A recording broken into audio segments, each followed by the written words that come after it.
nous serons de retour, je vous donnerai la parole pour lancer la réunion, Monsieur le Président. Je vais donc demander aux techniciens de lancer la vidéo, s'il vous plaît.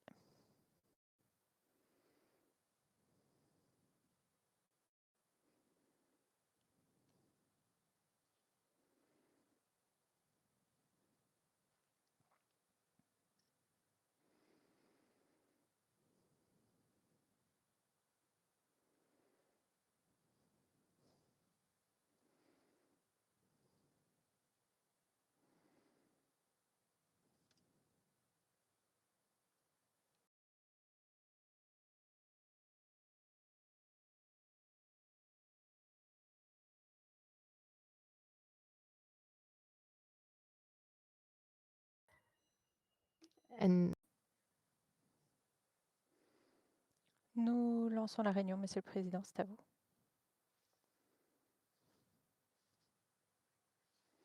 Merci, Roxandra. Je déclare ouverte cette séance plénière de la session de printemps 2021 de la paix au temps. Nous voici arrivés à la fin de ces 4 journées d'échanges importants, très riches. Je suis ravie de souhaiter la bienvenue à nouveau au secrétaire général délégué de l'OTAN, Mircea Joona. Cher Mircea, dans 4 semaines, les chefs d'État et de gouvernement des pays de l'OTAN se rencontreront dans le cadre d'un sommet pour préparer l'adaptation de l'OTAN pour les 10 prochaines années. L'Alliance est à un point critique. Elle fait face à une nouvelle réalité, un monde où la compétition systémique est très visible. Des autocrates à Moscou, à Pékin et ailleurs tentent de faire la promotion de normes parallèles, d'institutions et d'alliances parallèles. Elle menace de saper ce système fondé sur les ordres, sur les règles que nous avons tenté de mettre en avant et de défendre depuis la fin de la Deuxième Guerre mondiale. D'autres défis s'offrent à nous et mettent en péril nos sociétés, du terrorisme au changement climatique en passant par les pandémies. Ces dernières années, notre Assemblée a fait des recommandations concrètes sur la façon dont l'OTAN peut s'adapter à ces défis. Ces derniers jours, nous avons approfondi nos réflexions, approfondi aussi nos idées et nos recommandations. Je vous suis reconnaissant, Monsieur le secrétaire général délégué, ainsi qu'au secrétaire général de l'OTAN, pour avoir lancé pour avoir impliqué l'Assemblée parlementaire de l'OTAN dans le processus de réflexion de l'OTAN 2030. Je sais qu'en tant qu'ancien parlementaire et membre de notre Assemblée, vous reconnaissez l'importance du soutien des parlementaires et du soutien public vis-à-vis de notre alliance. Au fur et à mesure que vous préparez le sommet, j'aimerais que vous preniez en considération quelques réflexions quant aux priorités que nous envisageons. Tout d'abord, nous devons réaffirmer notre unité, notre cohésion sur base de nos valeurs démocratiques partagées. Nous nous engageons vis-à-vis de la démocratie, des droits humains, de l'état de droit. C'est ce qui nous distingue d'autres alliances. Sans cela, nous ne serions qu'un autre bloc militaire. Nous ne pouvons pas tout simplement nous limiter à des mantras que nous répétons dans le cadre de déclarations post-sommet. Nous devons prouver que tout cela nous tient à cœur. Il nous faut protéger la liberté, cet héritage commun, la civilisation fondée sur les principes de démocratie, de liberté individuelle et de l'état de droit. En tant qu'Assemblée, nous encourageons nos gouvernements à véritablement mettre en acte cet engagement en mettant sur pied un centre pour la résilience démocratique au sein de l'OTAN. Je suis encouragée de voir que le groupe d'experts indépendants sur l'OTAN 2030 a considéré que c'était aussi important. Dans le cadre d'une contribution tout à fait tangible, notre Assemblée votera tout à l'heure sur le nouveau titre à donner à la Commission sur la dimension civile de la sécurité, qui s'appellera maintenant la Commission sur la démocratie et la sécurité. Nous pouvons, je pense, nous inspirer de nos hôtes suédois sur ces questions.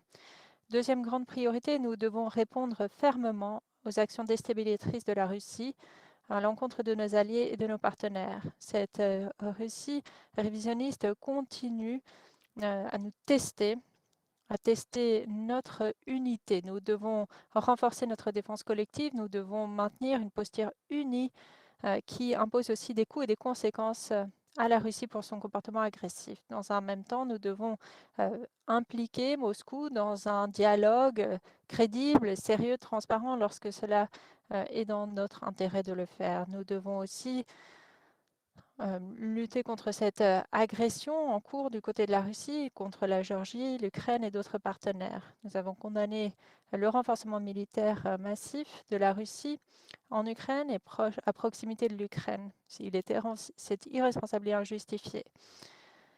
La Crimée est un test ultime de notre fermeté pour ce qui est de la protection de l'ordre international fondé sur les règles. Nous devons clairement indiquer que nous ne reconnaîtrons jamais cette annexion et occupation illégale et forcée. Nous devons, troisièmement, parler d'une seule et même voix pour ce qui est de la Chine. Nous devons garder notre avancée technologique, contrer un certain nombre d'activités et communiquer lorsque c'est possible et lorsque c'est dans nos intérêts.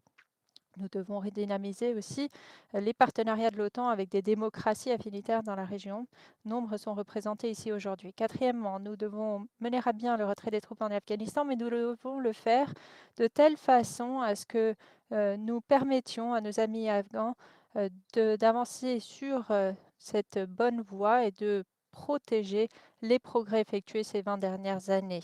C'est ce qui nous permettra aussi d'adapter nos efforts de lutte antiterroriste.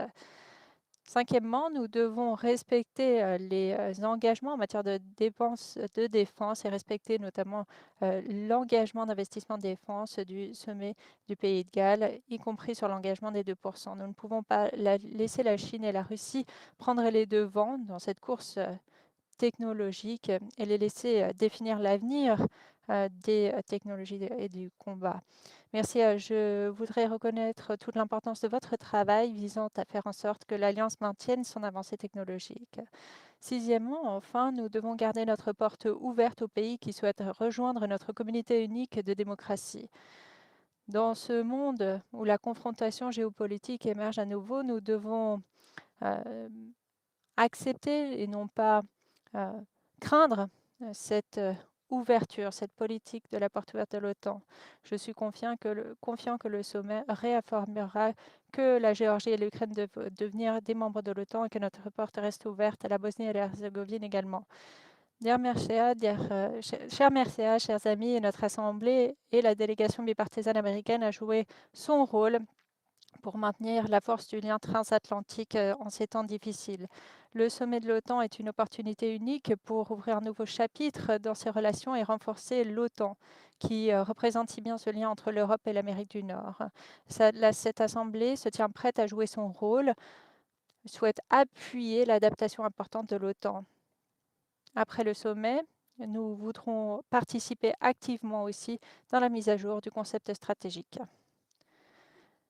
Je m'arrêterai là. Je vous souhaite formellement la bienvenue, Monsieur Mircea Geona, secrétaire général délégué de l'OTAN. Mircea, je vous remercie de bien vouloir demander la parole. Je vous remercie pour le leadership dont vous avez fait preuve. Merci pour votre amitié. Merci d'être parmi nous aujourd'hui et de permettre de jeter un œil à l'ordre du jour du sommet. Vous avez la parole et bienvenue. Thank you so much, President. Merci beaucoup, Monsieur le Président Connolly, pour cette charmante introduction, mais aussi pour un message fort. Je voudrais moi aussi saisir l'occasion qui m'est donnée de vous féliciter pour votre nomination à la présidence de l'Assemblée parlementaire de l'OTAN. Nous comptons sur votre sagesse, sur votre leadership et nous comptons sur l'ensemble de l'Assemblée parlementaire de l'OTAN pour qu'elle soit notre partenaire indispensable et pour qu'elle forge cette belle alliance qui est la nôtre. Je voudrais remercier Karin Enström et la délégation suédoise d'avoir formellement tenu cette session de printemps. Nous nous réjouirons lorsque le moment sera venu de nous revoir en présentiel. Et comme le dit le représentant roumain à l'Assemblée parlementaire, et comme il me confirme, l'Assemblée parlementaire est une magnifique enceinte et Jens Stoltenberg et moi-même, nous saluons la collaboration étroite entre vous et nous. Cette année est importante pour des millions de citoyens des pays alliés et des pays partenaires que l'Assemblée parlementaire représente. notamment alors que nous commençons à gagner le combat contre la pandémie de coronavirus. C'est aussi un moment essentiel, un tournant pour l'Alliance. Comme vous l'avez dit, Jerry, le sommet de Bruxelles est en tout juste un mois. Nous nous réjouissons d'accueillir le président Biden et tous les chefs d'État et de gouvernement de l'Alliance, car ce sera une opportunité unique pour renforcer notre unité, notre solidarité, accélérer notre adaptation en cours et préparer notre alliance pour son avenir. Et c'est pour cela d'ailleurs que le secrétaire général a lancé le projet OTAN 2030. Et nous saluons d'ailleurs les contributions de l'Assemblée parlementaire et nous nous réjouissons déjà des contacts entre vous et nous au fil de la mise à jour de ce concept stratégique. Parce que, en effet, depuis 2014, l'OTAN a pris des mesures significatives pour s'adapter à un environnement de sécurité sans cesse changeant. Nous avons renforcé notre défense collective, nous avons mis les bouchées doubles sur notre état de préparation pour nos forces, modernisé nos capacités et rehaussé les dépenses de défense. Mais pour rester couronné de succès, l'OTAN doit continuer de s'adapter aux défis d'aujourd'hui et de demain. Pour gérer un monde fait de concurrence mondiale croissante, de progrès, d'avancées des régimes autoritaires et pour être confronté et affronter l'instabilité dans le voisinage de l'OTAN. Et c'est en se tournant vers 2030 que nous devons relever ces défis et changer. Nous réduisons la voilure sur l'Afghanistan, nous renforçons par contre notre réponse à des défis internationaux que sont le schéma agressif de la Russie, le terrorisme brutal, les cyberattaques, les technologies de rupture, les changements climatiques, la montée de la Chine. Tous ces défis sont trop grands pour les affronter seuls, quel que soit le pays, le continent, même les États-Unis. Mais ensemble, par le truchement de l'OTAN, les pays de l'Europe et d'Amérique du Nord ne sont pas seuls. Et c'est cela qu'est le processus de l'OTAN 2030. Et au sommet, nous aurons un agenda ambitieux, visionnaire, pour renforcer notre unité, notre engagement à nous défendre les uns les autres, pour élargir notre approche de la sécurité, pour adopter une approche plus globale afin de préserver l'ordre international fondé sur les règles. Et comme vous l'avez dit, Président Connolly, pour nous réengager sur la voie de nos valeurs démocratiques, celles que nous partageons. Pour renforcer notre cohésion et notre unité, nous devons utiliser l'OTAN plus que jamais, car c'est la plateforme de consultation transatlantique sur les questions de sécurité et de défense. Nous devons continuer de renforcer notre alliance, car elle est le fondement de notre défense collective. En gardant les niveaux de dépenses de défense à la hausse et en gardant forte notre posture de dissuasion et de défense. Nous devons également élargir notre approche de la sécurité en nous concentrant, entre autres, sur la résilience et l'innovation, afin de veiller à ce que nos sociétés, nos filières, nos infrastructures soient plus résilientes et pour garder cet avantage technologique dans un monde de plus en plus compétitif. Nous devons également aborder les conséquences sécuritaires du changement climatique, qui est un défi majeur qui a un impact profond aussi sur notre sécurité. L'OTAN peut jouer un rôle, doit jouer un rôle dans la réduction des émissions mondiales. Et enfin, l'OTAN 2030, c'est préserver cet ordre international fondé sur les règles contre tous ceux qui tentent de le miner, comme la Russie ou la Chine. Nous devons approfondir nos partenariats, forger de nouveaux partenariats avec des pays qui partagent nos valeurs et nos opinions, avec des organisations qui font de même aux quatre coins du monde, pour fixer des normes internationales qui soient le reflet de nos valeurs et qui garantissent que d'autres respectent les mêmes règles. Au sommet, j'espère que les alliés demanderont au secrétaire général de mettre à jour le concept stratégique, car il date de 2010, et que les alliés pourront identifier un parcours commun pour l'avenir. Les défis de notre sécurité partagée sont immenses. Nos ambitions doivent être tout aussi immenses. Pour rencontrer ces niveaux d'ambition, nous avons besoin de plus de ressources et c'est la raison pour laquelle les alliés doivent dépenser plus et mieux sur la défense. Nous devons nous aider à financer plus les tâches essentielles de l'Alliance. Au fil des années, nous avons décidé de faire substantiellement plus ensemble, de la défense collective à la gestion des crises, à la sécurité en coopération. Mais le financement en commun n'a pas nécessairement suivi l'augmentation augmentation de ces tâches. Une augmentation substantielle du financement en commun serait un message politique fort de cohésion et de détermination. Et c'est la raison pour laquelle nos leaders auront besoin de votre soutien à vous, les représentants de nos pays démocratiques. Ces priorités, autant 2030, seront le noyau d'un agenda visionnaire et ambitieux pour le sommet du 14 juin. Ce sera une opportunité unique de garantir notre alliance et de garantir son avenir, de donner un nouveau souffle aux liens transatlantiques et de démontrer nos engagements pour la solidarité transatlantique, pas dans les paroles, mais dans les faits. L'OTAN 2030 est également une opportunité importante de se réengager sur la voie de nos valeurs, de renforcer nos démocraties, de protéger nos institutions. Et cela commence par vous, les défenseurs de nos idéaux démocratiques, et le lien entre nos gouvernements démocratiquement élus et les peuples qu'ils représentent.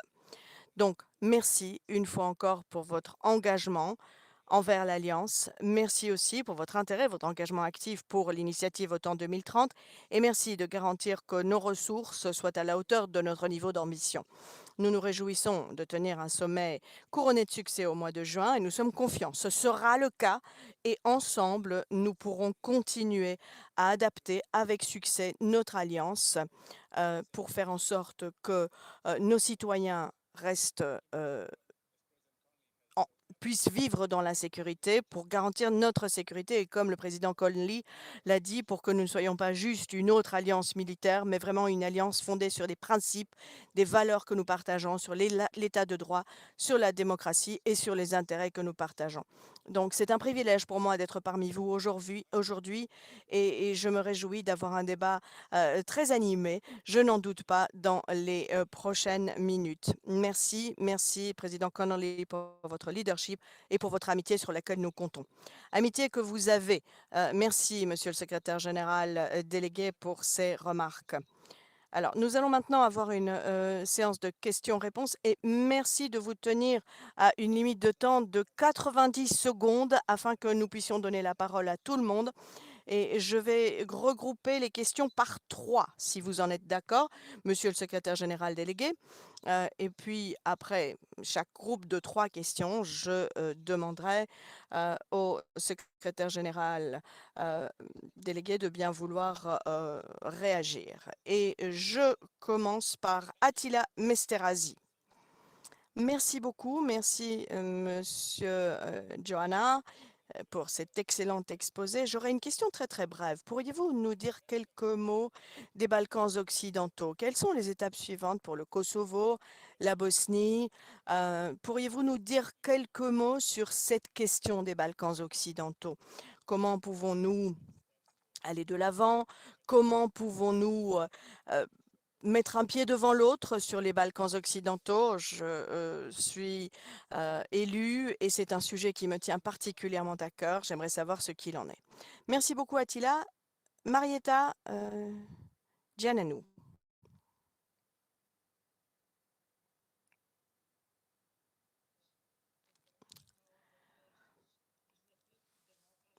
Les menaces qui pèsent actuellement sur notre monde pèsent sur l'état de droit. Et contrairement à l'Union européenne, qui semble être en meilleure mesure, meilleure posture pour aborder les déficits démocratiques, il semble que l'OTAN n'ait pas de disposition pour suspendre ou expulser un allié qui ne respecte pas les principes fondateurs de l'Alliance. Le fait que l'OTAN fonctionne au consensus signifie que toute action de punition contre un allié qui se rendrait coupable de non-respect des valeurs de base risque de venir enrayer la machinerie OTAN. Alors, que pensez-vous être le rôle de l'Alliance pour aider à défendre la résilience démocratique et la démocratie au sein de ses États membres? Merci beaucoup, Marietta. Je donne maintenant la parole à Linda Sanchez, qui peut poser la 3e question. Linda.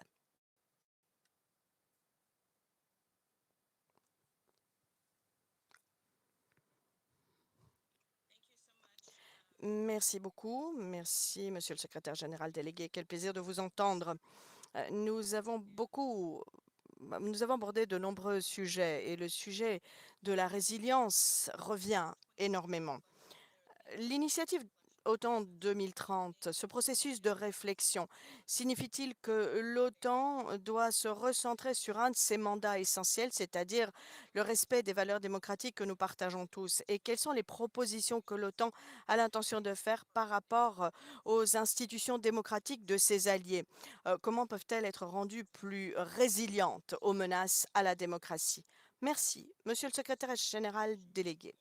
Merci beaucoup, Attila. Ravi de vous revoir, cher ami. Comme le président Connolly l'a dit,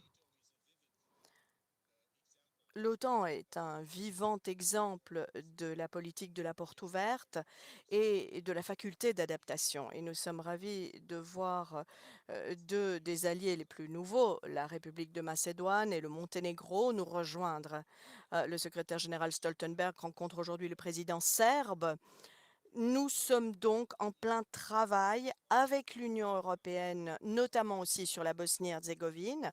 Donc, nous nous concentrons encore et toujours sur les Balkans occidentaux. Et nous espérons que le schéma positif auquel nous assistons, c'est-à-dire d'élargissement successif et réussi et de l'Union européenne et de l'OTAN pourra se faire sur les Balkans occidentaux. Après la chute du communisme, chaque vague d'élargissement a été la suivante. D'abord, les 3 pays en 99 ont rejoint l'OTAN, puis 7 en 94 et donc après une courte période de temps, finalement, les pays qui ont rejoint l'alliance sont également entrés dans l'Union européenne. Donc les Balkans occidentaux appartiennent à notre famille et s'ils aspirent à entrer dans cette famille, eh bien, notre porte reste ouverte. C'est ce que nous faisons au quotidien pour boucler la boucle d'une Europe libre et démocratique. Et s'agissant de nos valeurs, justement, l'OTAN est une alliance fondée sur un jeu de valeurs communes et sur un jeu d'intérêts partagés. Et vu que nous sommes une organisation qui travaille au consensus, il est vrai que nous ne sommes pas toujours d'accord sur tout. Mais nous chérissons tous nos alliés et nous essayons de renforcer le rôle politique de l'OTAN. Et lorsqu'il y a des divergences de vues, la plateforme unique qu'est l'OTAN permet parfois à des alliés qui ne sont pas toujours d'accord de s'entendre et de soumettre à la table de notre alliance des choses qui sont importantes pour nous et de peut-être laisser de côté des choses qui fâchent au niveau bilatéral ou au niveau purement national. Nous n'avons, certes, vous l'avez dit, pas d'instrument en soi qui nous permettent de faire respecter en quelque sorte cette façon de fonctionner, mais il y a une pression qui vient des pairs et qui fait que les alliés sont animés d'un esprit de volonté de travailler sur une base commune, sur ces intérêts communs que nous partageons et sur des valeurs communes que nous partageons. Nous travaillons bien sûr aussi en étroite collaboration avec l'Union européenne, notamment sur la lutte contre la désinformation, contre les fake news, contre la propagande qui vient d'un peu partout et qui nous assaille. Mais je crois que l'initiative OTAN 2030 est une nouvelle confirmation pour ce sommet ou pour le sommet suivant via le concept stratégique, une reconfirmation solennelle, disais-je, de nos valeurs.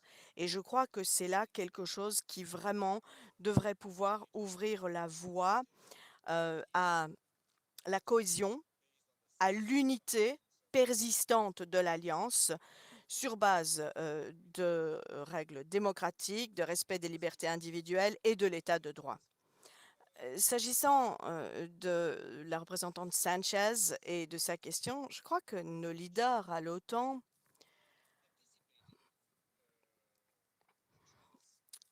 ont finalement anticiper la tendance du monde. On a commencé à plancher sur la résilience dès 2016. C'est à l'époque que nos leaders nous ont demandé à travailler sur les exigences de base de la résilience. C'était au sommet de Varsovie. Cela fait déjà 5-6 ans.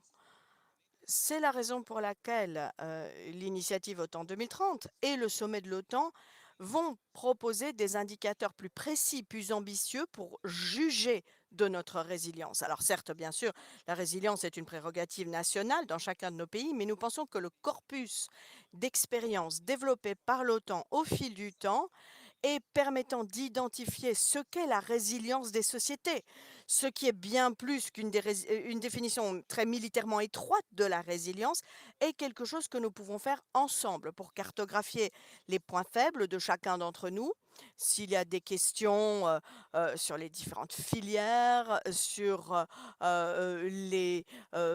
par exemple, les investissements étrangers, les télécommunications, la 5G, la sécurité énergétique, la résilience de nos démocraties, tout cela compose euh, une notion beaucoup plus large de la résilience. Et c'est la raison pour laquelle nous sommes ravis que nombre des alliés et des partenaires, je pense à la Suède et à la Finlande, et mon pays, la Roumanie, a proposé récemment un centre euro-atlantique pour la résilience qui étudie le volet résilience démocratique. Tout cela est encouragé par les alliés, par les partenaires, et je ne doute pas que nous travaillerons avec l'Assemblée parlementaire pour faire en sorte de, de faire arriver ce débat à maturité. Et le secrétaire général m'a d'ailleurs demandé d'étudier les relations OTAN-UE. Et à ce titre, nous avons identifié la résilience comme étant l'un des sujets d'un partenariat renforcé entre l'OTAN et l'Union européenne. Et nous espérons de tout cœur pouvoir être en mesure d'avoir un dialogue à haut niveau sur la résilience justement entre l'OTAN et l'Union européenne, en appelant à la table des organisations internationales, des partenaires, car leur rapport est essentiel. La résilience, nous la prenons très au sérieux. C'est un concept large, certes, c'est une combinaison d'éléments nationaux, locaux, régionaux, internationaux, et c'est non seulement la résilience à l'échelle du gouvernement, mais aussi à l'échelle de la société. Et nous comptons sur vous, les élus des citoyens et sur les citoyens, car c'est à vous aussi de contribuer à cette approche très synergétique de la résilience. Et c'est pour cela que nous espérons votre leadership politique. Merci beaucoup. Alors, il est clair que, selon l'Assemblée parlementaire de l'OTAN, il faut évidemment soutenir les expressions envers la résilience et la démocratie. Mais maintenant, il est temps pour l'OTAN, maintenant, après 70 ans, de vraiment définir le partage des valeurs démocratiques. Quelles sont les bonnes pratiques en la matière? Quel type de ressources pouvons-nous mettre à disposition des pays sur la notion de démocratie et de résilience? Et nous estimons que cela doit être institutionnalisé au sein de l'OTAN. Il ne peut plus s'agir d'un simple engagement oral, verbal. Et du point de vue des États-Unis et de d'autres points de vue, après ce que l'on a vu le 6 janvier, ce qui est clair, c'est que ces valeurs ne doivent pas être considérées comme acquises. Nous devons les défendre chez nous et à l'extérieur de manière rigoureuse, comme nous l'avons fait durant 70 ans dans la défense de notre sécurité collective. Nous avons maintenant 3 autres questions de Karl Lamers de l'Allemagne, Osman Bag de la Turquie et Adal Silva du Portugal.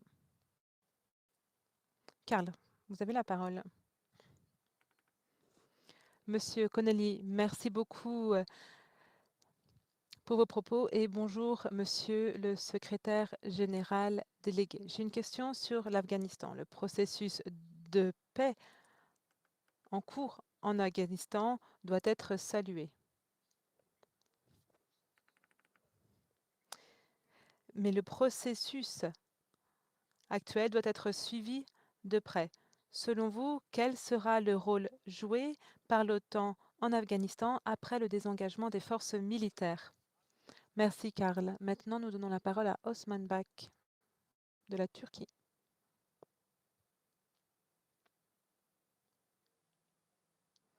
Merci, Monsieur le Président. Est-ce que vous m'entendez bien? Oui, Osman, nous vous entendons. Merci et bonjour, Monsieur le Secrétaire général délégué. J'aimerais vous parler de la situation au Moyen-Orient et la porter à votre attention.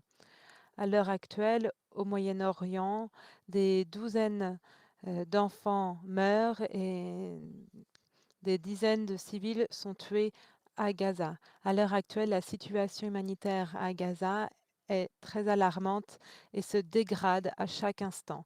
Il faut trouver une réponse. Il faut au moins penser à ces personnes innocentes, ces civils innocents. Et ma question est la suivante. Comment est-ce que l'OTAN peut contribuer à la désescalade de la situation? Que doivent faire les nations alliées? Merci. Et la dernière question est de Adel Silva du Portugal.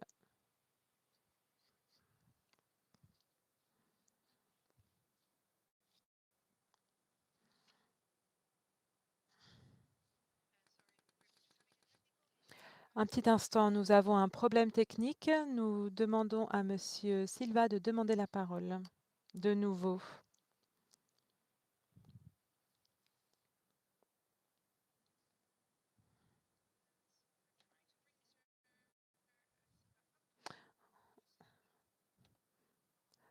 Voilà, Monsieur Adaou Silva.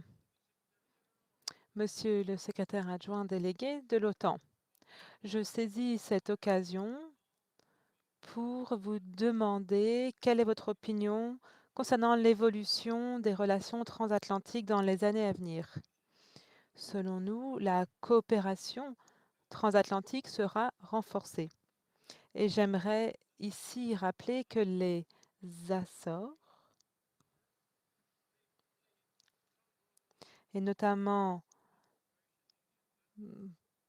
un point important de cet endroit, pourrait jouer un rôle dans le renforcement de ce lien grâce à sa position géostratégique et sa contribution au renforcement des capacités de l'OTAN dans l'océan Atlantique. Merci. Monsieur le DSG, vous avez la parole. Merci beaucoup, Monsieur Karl Lammer. C'était un plaisir de vous voir. Je me souviens de votre visite en Roumanie lorsque j'étais président du Sénat à l'époque. Et l'Assemblée parlementaire de l'OTAN s'était rendue dans mon pays. Alors, cela fait 20 ans que nous investissons massivement en Afghanistan. Et si cette décision de quitter l'Afghanistan avec nos forces a été prise, il faut aussi savoir qu'elle arrivait, qu'elle était presque inévitable. On va essayer de se désengager de manière aussi ordonnée que possible. Les forces de l'OTAN, les forces des pays partenaires, etc. Cela se fera de manière ordonnée, mais on ne quitte pas pleinement l'Afghanistan.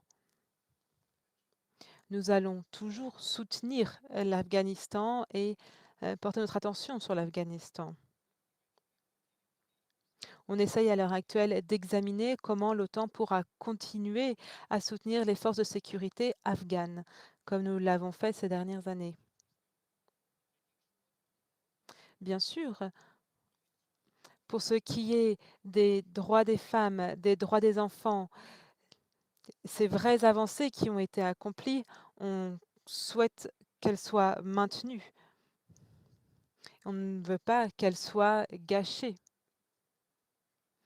Donc on sait que c'est une phase très complexe, on est conscient des risques qui existent, on le sait, on doit tous soutenir un processus de dialogue et de paix inter-afghan, mais également la communauté internationale, l'OTAN, nos partenaires, les autres acteurs sur la scène internationale, les acteurs régionaux autour de l'Afghanistan ont tous un intérêt à voir un Afghanistan qui ne soit pas un havre de paix pour les terroristes.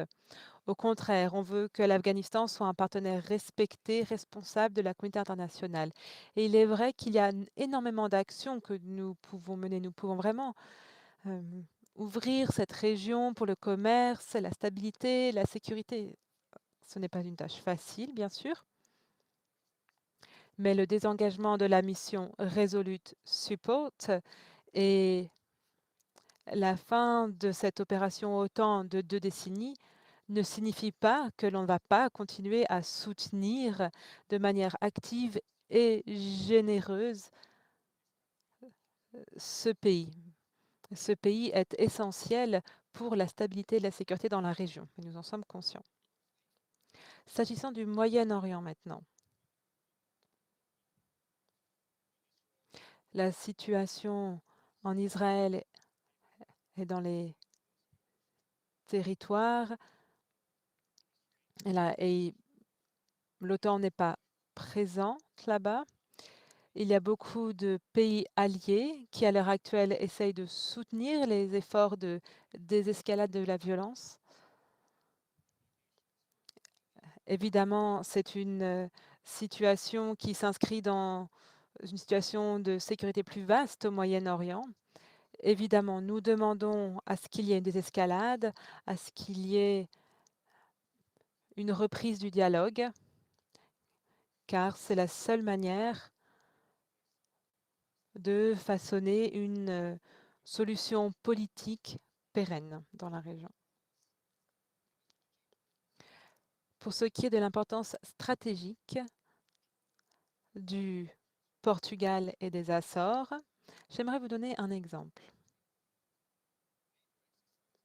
Un des exercices OTAN les plus importants de ces dernières années, Steadfast Defender, a vu le jour dans l'océan Atlantique sur les berges du Portugal. C'est une vaste opération, un exercice OTAN, mais également un exercice mené par les États-Unis. Et c'est un exercice qui s'étend de l'Atlantique à la mer Noire. Et j'ai pu voir justement la clôture de cet exercice militaire lorsque j'étais en Roumanie. Lorsque l'on parle de l'avenir de l'Alliance et que l'on parle de l'unité, de la cohésion de l'Alliance, on parle aussi de la plus grande transformation de notre Conseil de dissuasion et de défense au sein de l'OTAN. Nos dirigeants politiques, sous instruction nos dirigeants militaires, sous instruction de nos dirigeants politiques, travaillent sur une analyse à 360 degrés et une adaptation de la planification militaire face à la situation géopolitique très complexe. On n'envisage pas seulement les 4 points nord, sud, est, ouest, mais on se penche aussi sur tous les domaines. Et il y a un 5e domaine d'opération, l'espace. Le milieu cyber est devenu un domaine d'opération en 2016 et s'ajoute aux autres milieux d'opération traditionnels. Donc je peux vous l'assurer, lorsqu'il s'agit de protéger, de défendre les territoires et les populations alliées, nous prenons notre tâche très au sérieux. Et comme d'habitude, l'OTAN se trouve en tête de ces processus. On doit s'adapter à la situation internationale évolutive et de plus en plus compliquée. Donc voilà pour ce qui est de notre adaptation en matière de défense et de dissuasion. Et tous les alliés de l'OTAN, quelle que soit leur taille et où qu'ils se trouvent, que ce soit des 2 côtés de l'Atlantique, en Europe de l'Ouest ou de l'Est ou du Nord ou du Sud, tous ces pays sont aussi importants les uns que les autres. Et on apprécie le rôle critique et essentiel joué par votre pays, le Portugal, dans ce sens. Merci beaucoup, Monsieur le secrétaire général délégué. Nous avons maintenant Udeki Lune de l'Estonie, Theo Franken de la Belgique et Christian Tebin de la Norvège. Oudeki Louné de l'Estonie. Bonjour. Bonjour, Monsieur le Secrétaire général délégué, et merci pour votre présentation.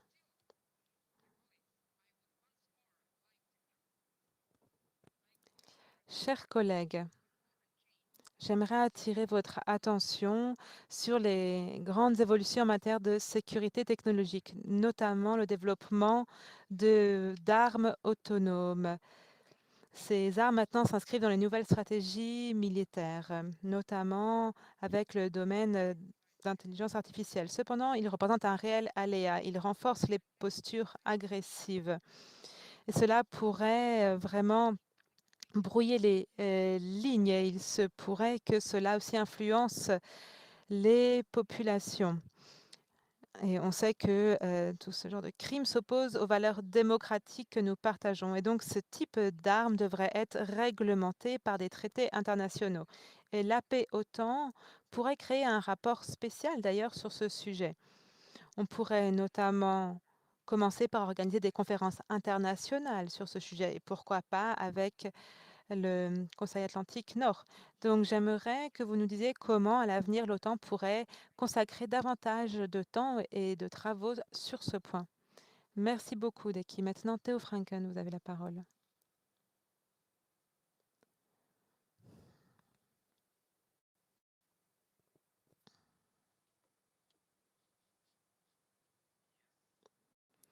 Bonjour. Merci de me donner la parole.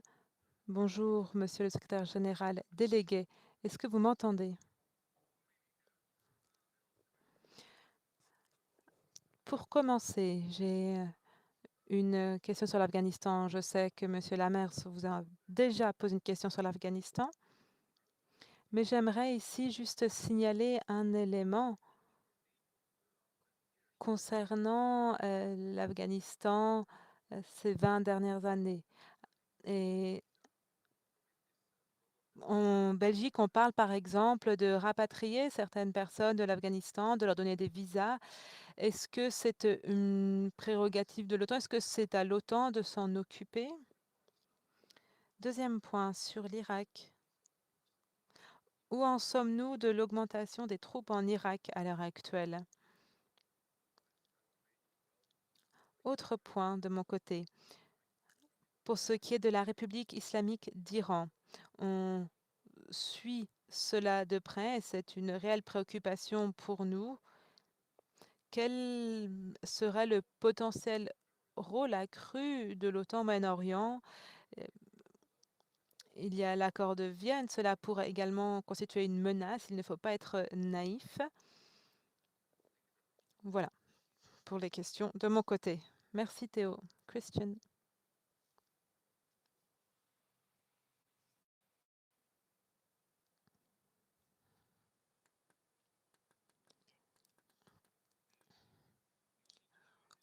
Bonjour à tous. J'aimerais vous montrer ce ruban norvégien. C'est le jour de l'indépendance, le jour de la Constitution en Norvège. Donc, passez le bonjour à Jens, monsieur le secrétaire général délégué, s'il vous plaît. J'ai une question sur l'occupation de la Crimée par la Russie. À chaque fois que l'on se rencontre, on émet les mêmes déclarations. On est tous d'accord pour la qualifier d'annexion illégale par la Russie.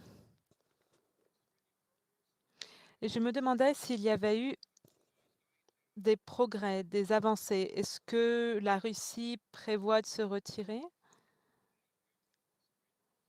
Et je n'entends pas parler de protestations, de manifestations de la part des personnes qui habitent en Crimée. Je ne sais pas quelles sont les dernières informations. Est-ce que vous en avez dans vos échanges avec les dirigeants des pays de l'OTAN? Est-ce que vous avez des infos sur l'occupation de la Crimée?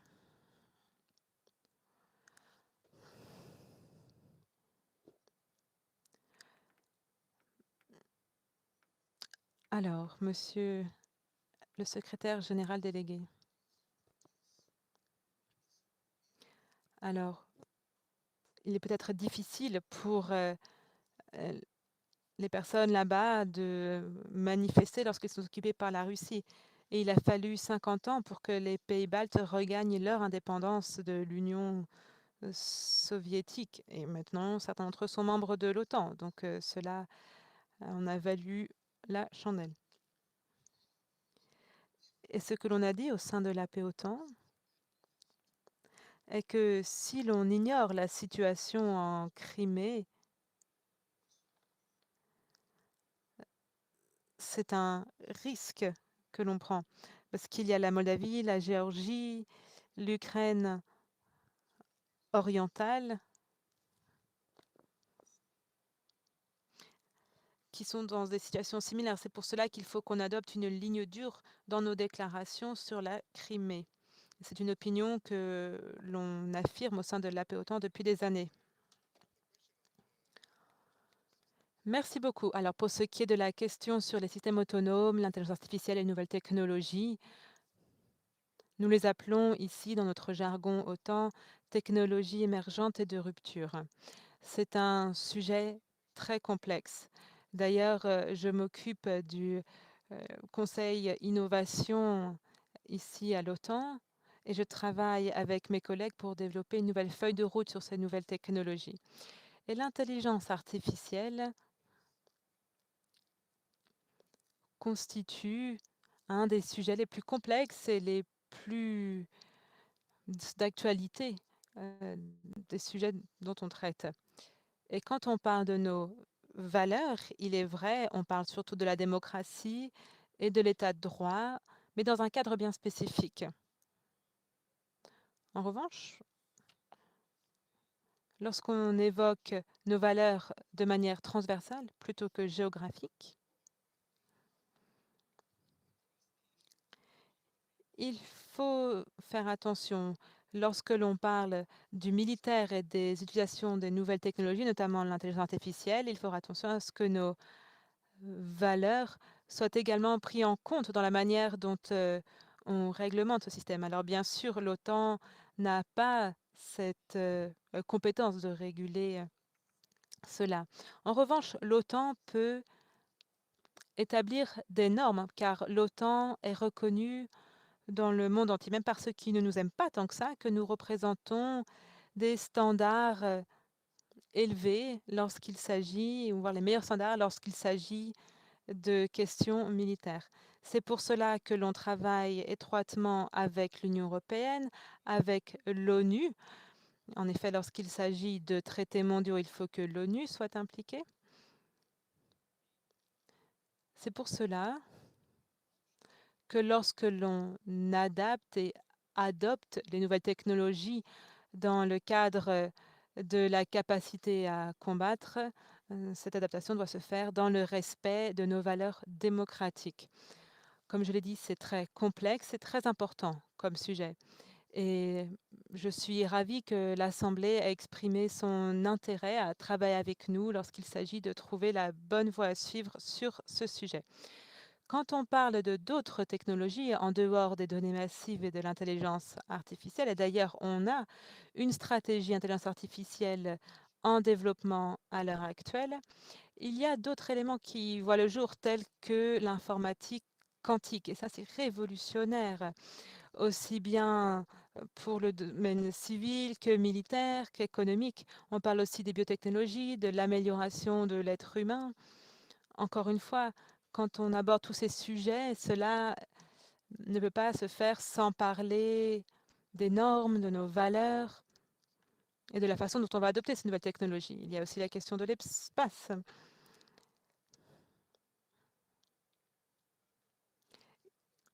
Il y a aussi la biotechnologie, cette nouvelle technologie qui est en train de vraiment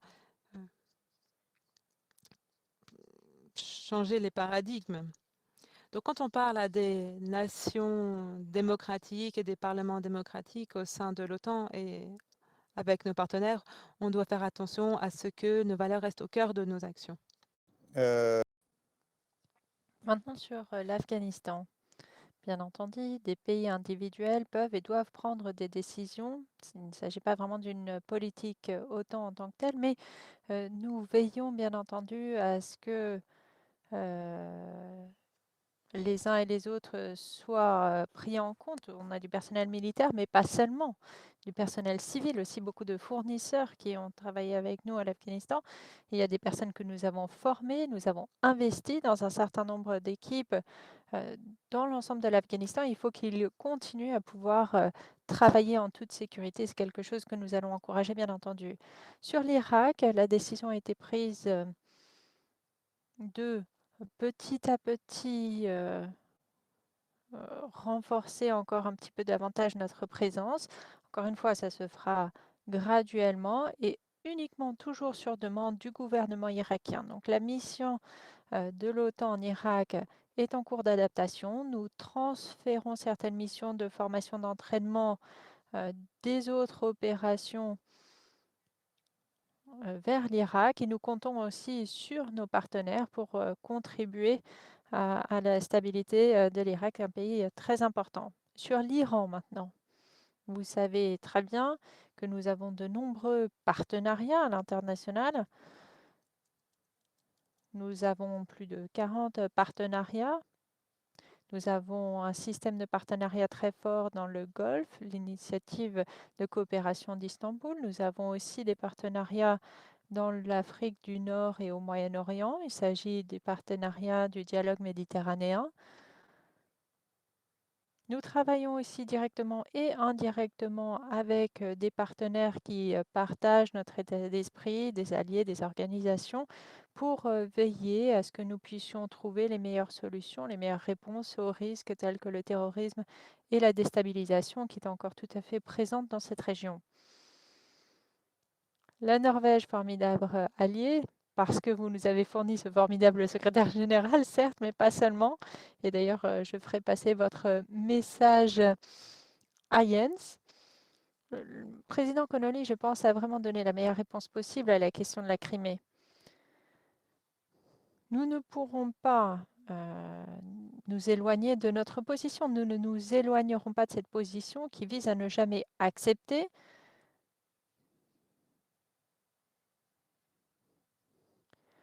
cette situation. Nous n'accepterons jamais cette annexion illégale, immorale, des actions illégales de la Russie contre un pays souverain.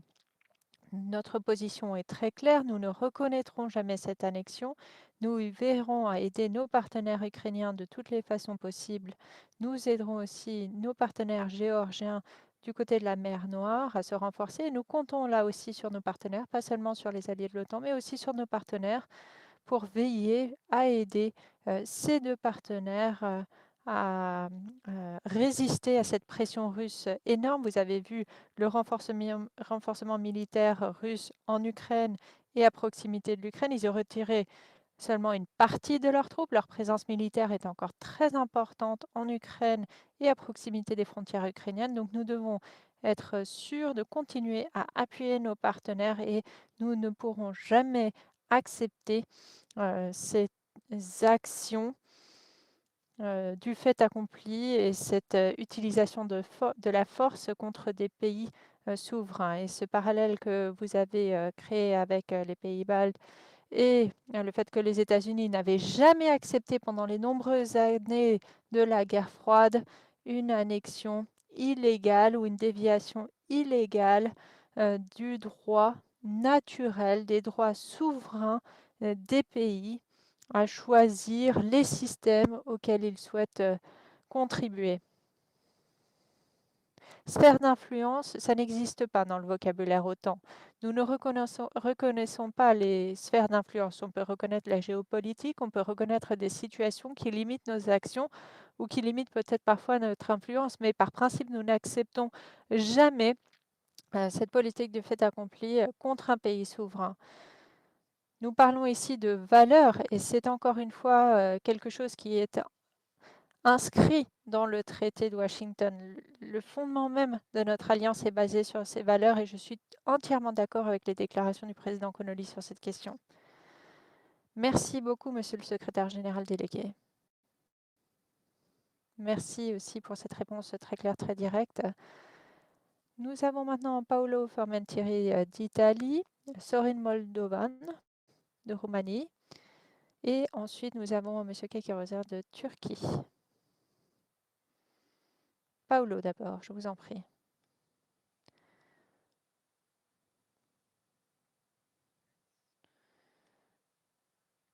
Par contre, on ne vous entend pas, Paolo.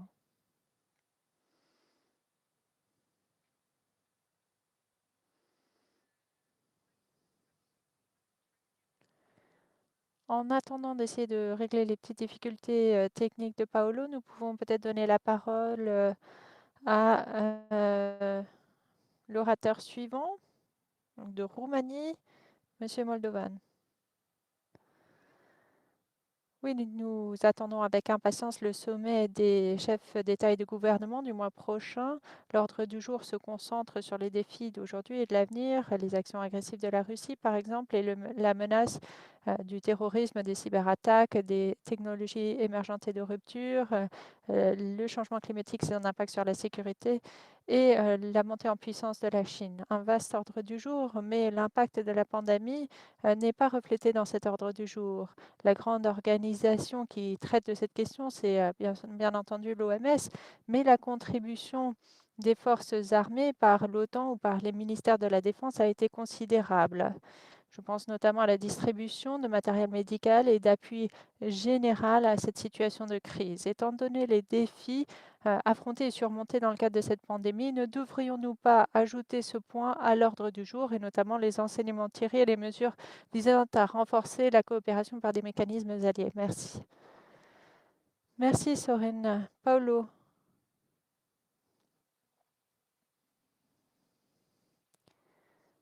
Paolo, on ne vous entend pas. Peut-être que vous pourriez rafraîchir votre écran, redemander la parole et puis nous ferons une troisième tentative. Coup de coup maintenant. Bonjour, Monsieur le Président, Monsieur le Secrétaire général délégué, merci beaucoup pour votre contribution. Comme nous le savons tous, l'OTAN a démontré sa puissance collective contre des groupes terroristes comme Al-Qaïda, le IL en Afghanistan et ailleurs. Pour défendre nos valeurs principales, démocratie, état de droit, paix, stabilité, sécurité, nous devrions nous concentrer sur les sources de ces groupes extrémistes, sur la façon dont ils arrivent à recruter malgré nos meilleurs efforts. Je pense que l'une des sources, c'est l'échec de la communauté internationale à trouver une solution juste et permanente au conflit israélo-palestinien. Les Palestiniens ont souffert pendant des décennies. Cela a été utilisé par les groupes extrémistes terroristes pour recruter. Dans ce contexte, en tant qu'AP-OTAN, nous devrions encourager la communauté internationale à accélérer leurs efforts pour trouver une solution durable et juste à ce problème. Entre-temps, nous ne pouvons nous taire alors que des innocents, des Palestiniens, des enfants sont tués par des attaques disproportionnées d'Israël. Nous sommes les citoyens d'un État membre, la Turquie, qui est à proximité de la région, et nous nous inquiétons de l'escalade dans la région. Le monde doit agir pour mettre fin à cette agression israélienne contre les populations, contre les médias. Nous devons bien entendu condamner les missiles du Hamas, mais nous devons aussi condamner les activités disproportionnées d'Israël. Est-ce que vous êtes d'accord pour dire que la communauté internationale et la paix-OTAN doit lancer un appel à Israël visant à mettre fin à ces activités pour éviter d'autres pertes civiles? La communauté internationale doit mettre à bien les actions nécessaires pour mettre fin à ces actions indiscriminées et disproportionnées d'Israël. Merci. Paolo. Monsieur le Président, voyons si nous entendons Paolo. Nous vous entendons, Paolo. Mirabile dictu, comme on dirait en latin, on vous entend. Tout à fait. Alors, comment est-ce que l'OTAN peut contribuer à limiter la montée en puissance de la Chine, d'après vous? Nous avons vu la marine royal s'est déplacé vers l'Indo-Pacifique. Nous sommes convaincus que l'Indo-Pacifique doit rester libre, ouverte. D'après vous, qu'en est-il de l'avenir des démocraties occidentales? Est-ce que leur avenir se décidera dans les eaux de Taïwan? Merci Paolo et merci pour votre patience. Monsieur le secrétaire général délégué, vous avez la parole. C'est pour cette raison que j'aime beaucoup mon dialogue avec l'Assemblée parlementaire de l'OTAN. Vos questions sont très directes et très complexes. Je vais commencer par... je vais prendre les questions dans l'ordre.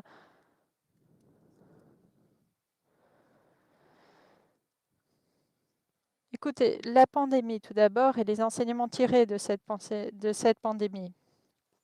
Tout ce que nous faisons à l'heure actuelle, c'est une conséquence de la façon dont nous traitons, dont nous comprenons les conséquences de cette pandémie. Mais pour nous, justement, les conséquences de cette crise internationale ne sont pas uniquement liées à des questions de santé. Elles sont certes liées aussi au rôle essentiel joué par nos collègues des forces armées. Je crois que 500 000 représentants des forces armées ont aidé la médecine, les équipes médicales, et ces forces armées étaient véritablement en première ligne. Nous leur en sommes très reconnaissants. Alors bien entendu, nous parlons de ces questions-là, mais lorsque nous parlons des conséquences de la pandémie, de la situation post-pandémie, nous parlons aussi de l'augmentation de la compétition géopolitique. Nous parlons de la transformation, de l'adoption des nouvelles technologies, du changement climatique, des questions cyber, des questions hybrides, de l'espace. Nous parlons des défis auxquels sont confrontées nos sociétés démocratiques. C'est un sujet qui a été très clairement abordé lors de notre échange aujourd'hui. Et donc, nous, en tant qu'OTAN, nous devons veiller à apporter une certaine cohérence à cette discussion et nous devons mettre en œuvre des actions très rigoureuses pour traiter de ces différents sujets. Le fait que nous n'ayons donc pas ce point à l'ordre du jour lié aux enseignements tirés de la pandémie, ça ne signifie pas que cette question ne s'intègre pas à l'ensemble de nos échanges, puisque de toute façon, cela a un impact sur l'ensemble de nos actions. Certains ont dit que cette pandémie était un accélérateur de tendances préexistantes. D'autres ont dit que c'était finalement une façon de regarder de plus près des changements structurels en cours. D'autres ont dit que ça avait complètement changé le cours de l'histoire. Lorsqu'on s'intéresse à l'histoire, on voit que parfois l'histoire est linéaire et que tout d'un coup, il y a cet événement, ce moment de transformation, de changement total qui change la trajectoire même de l'histoire et fait qu'on se retrouve dans des situations totalement inattendues. Et c'est finalement là que l'OTAN peut intervenir. Nous sommes l'organisation, l'alliance la plus réussie de l'histoire. Alors, je ne souhaite pas remettre en question l'Empire romain. Je viens aussi d'un pays non latin en Europe, mais en tout cas, c'est l'alliance véritablement qui a le mieux réussi en la matière ces 60 dernières années. Nous avançons et nous remercions bien entendu nos collègues militaires qui nous montrent à quel point ces collègues sont indispensables dans le fonctionnement de nos sociétés, que ce soit en temps de crise ou non d'ailleurs. Je crois que j'ai répondu à la question quant à l'appel à la désescalade et quant à la reprise du dialogue sur la situation israélo-palestinienne. J'aimerais faire allusion aussi à cette question qui a été soulevée quant à la capacité des organisations terroristes à s'ajuster. Ces groupes terroristes s'intéressent aux évolutions géographiques. Il y a 20 ans de cela, nous avions commencé en Afghanistan à cause des attaques du 11 septembre, la présence d'Al-Qaïda, mais on a bien vu à quel point ces groupes terroristes arrivaient à utiliser des États, parfois très fragiles, qui ne sont pas en mesure de résister à cette avancée progressive. C'est vrai que ces groupes continuent à recruter, à lever des fonds. Et ce sont des groupes qui sont aussi extrêmement violents. Il s'agit donc d'encourager le dialogue politique pour pouvoir véritablement relever ce défi que sont les conflits de longue durée. L'autre question, c'est de savoir comment on peut protéger nos voisins vulnérables, fragiles, dont l'indice de résilience n'est pas très élevé. La grande question, c'est de savoir comment nous, à l'échelon national, bilatéral, à l'OTAN, à l'UE, par quelque moyen que ce soit, comment est-ce que nous pouvons aider ces pays à se renforcer? Si ensemble nous ne trouvons pas une façon de renforcer les capacités nationales de ces pays en question, pour que ces pays puissent résister à ces groupes terroristes, ils seront dans une situation particulièrement difficile et nous aussi.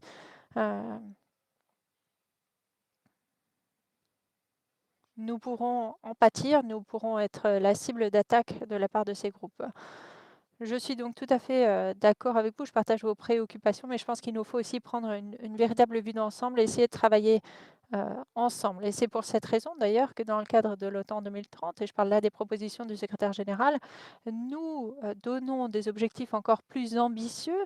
Nous nous intéressons de beaucoup plus près à nos partenariats avec des pays qui partagent nos valeurs, des pays partenaires forts, tout à fait capables, mais aussi des pays plus fragiles, des pays qui doivent renforcer leurs institutions de sécurité nationale. Et c'est pour cette raison, je pense que nous devons travailler de façon plus coopérative. D'ailleurs, la coopération internationale en ce sens est essentielle pour avancer. Sur la Chine. La Chine, nous ne la considérons pas comme un adversaire. Nous observons l'un des plus grands changements qu'on a pu observer dans l'histoire de l'humanité, en tout cas ces 100-200 dernières années. Je pense que nos collègues italiens avaient inventé les routes de la soie, les avaient construites dans un sens. Maintenant, elles se reconstruisent dans l'autre sens. Mais c'est vrai que la montée en puissance de la Chine, c'est un des plus grands changements géopolitiques des dernières générations. Cela représente des générations aussi. C'est un grand pays, une économie importante. La Chine est un acteur important dans de nombreux domaines. Je pense à l'économie, au commerce, aux affaires internationales. La Chine semble très active aussi dans le changement climatique. Il y a une véritable coopération. Donc la Chine est un acteur international important. Mais la montée en puissance de la Chine et leur renforcement militaire, le renforcement de leur capacité militaire est une source de préoccupation et ça représente aussi un défi. Donc il y a des opportunités, mais il y a des défis aussi pour l'OTAN et ses intérêts. Elle se rapproche de nous d'un point de vue géographique. L'OTAN ne devient pas une organisation internationale en termes d'adhérence, si vous voulez, mais la montée en puissance de la Chine représente des défis importants. Quantitativement, ils ont la flotte la plus importante au monde à l'heure actuelle. À l'heure actuelle, en termes qualitatifs et quantitatifs, ils ont le deuxième plus grand budget de défense après les États-Unis au monde. Ils ont des capacités haut de gamme. Ils sont de plus en plus actifs, ambitieux avec leurs programmes spatiaux. Vous avez les Russes sur la Lune. Ils sont maintenant présents sur Mars. Et donc, la montée en puissance de la Chine, c'est une opportunité et un défi. Et c'est pour cette raison que je suis convaincue qu'au sein de l'OTAN, nous devons trouver une réponse partagée à ce problème. L'OTAN et l'UE ensemble doivent trouver une façon de mieux se coordonner vis-à-vis de cette montée en puissance de la Chine, vis-à-vis aussi de nos infrastructures et du lien avec les investissements directs étrangers. Les télécommunications, voilà, il y a des sources de préoccupation et donc il s'agit de trouver un bon équilibre entre opportunités et défis. Nous devons travailler sur cette question ensemble et nous le faisons activement, y compris par l'OTAN 2030. Merci, monsieur le secrétaire général délégué. Je crois que à 11h55 heure de Washington, c'est-à-dire à 17h55, vous devez nous quitter. Nous allons essayer d'être très disciplinés. Alors, nous allons prendre 3 dernières questions. Je sais qu'il y a d'autres personnes qui demandaient la parole. Nous ne pourrons pas leur faire plaisir. Alors, nous avons Andrea Orsini d'Italie. Nous avons Irakli Beraya de la Géorgie. Et puis, nous continuerons. Alors, Andrea. Oui, et je m'exprimerai en italien. Monsieur le secrétaire général délégué, merci beaucoup pour votre exposé. Vous avez mentionné à très juste titre le fait que l'Alliance atlantique est fondée sur des valeurs partagées, pas seulement sur des intérêts partagés. Alors, je me demande pourquoi l'on ne peut pas donner plus d'importance à cet élément eu égard à la crise au Moyen-Orient.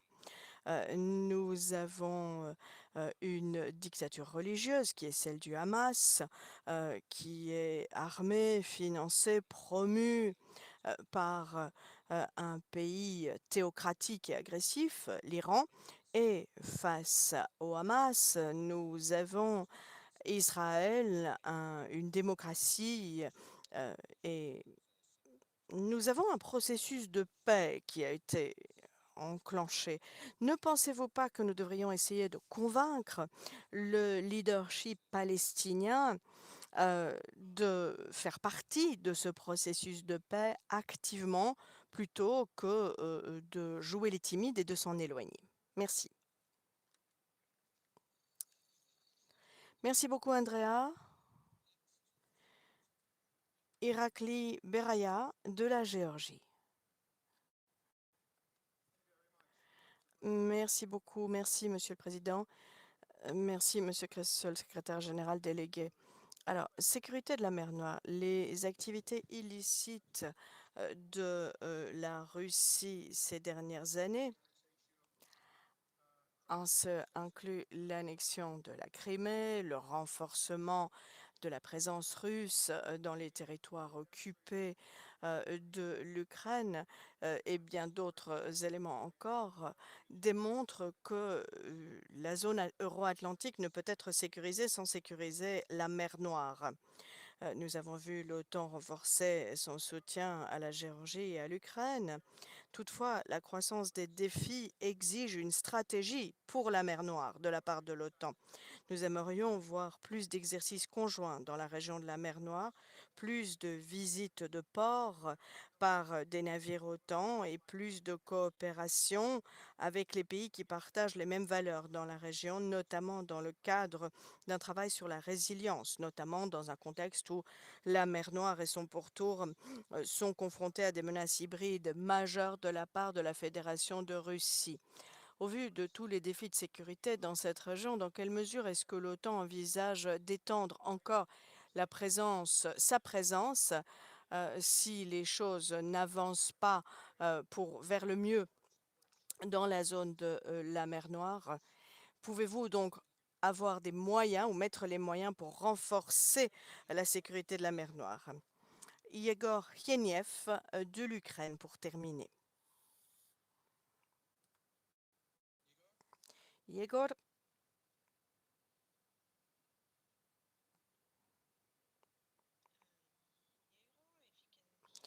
Yegor, si vous nous entendez. Oui, vous nous entendez. Monsieur le secrétaire général délégué, Monsieur le président de la paix OTAN, tout d'abord, merci de votre prise de position en soutien à l'Ukraine et par rapport à la situation en Crimée. J'espère qu'un jour, nous pourrons accueillir l'Assemblée parlementaire de l'OTAN en Crimée. Si la Crimée est sous contrôle ukrainien, évidemment, évidemment, Monsieur le Président. Nous apprécions vraiment le fait que les pays membres de l'OTAN restent fermes sur les aspirations d'affiliation de l'Ukraine et de la Géorgie à adhérer à l'Alliance. L'Ukraine a malheureusement dû modifier ses forces armées par la force des choses, mais c'est une bonne chose parce que nous dépensons maintenant 6% de notre PIB au secteur de la sécurité nationale et de la défense nationale pour rapprocher notre défense nationale des normes OTAN. L'Ukraine met en œuvre le programme national annuel qui est l'incarnation euh, de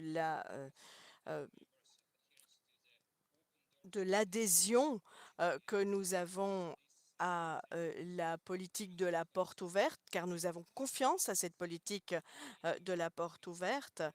Nous espérons que l'OTAN pourra nous attribuer le statut MAP. Alors, MAP, ce n'est pas bien sûr l'adhésion à l'OTAN. Nous savons très bien quelle est la situation, quelle a été la situation de la Macédoine du Nord ou du Monténégro.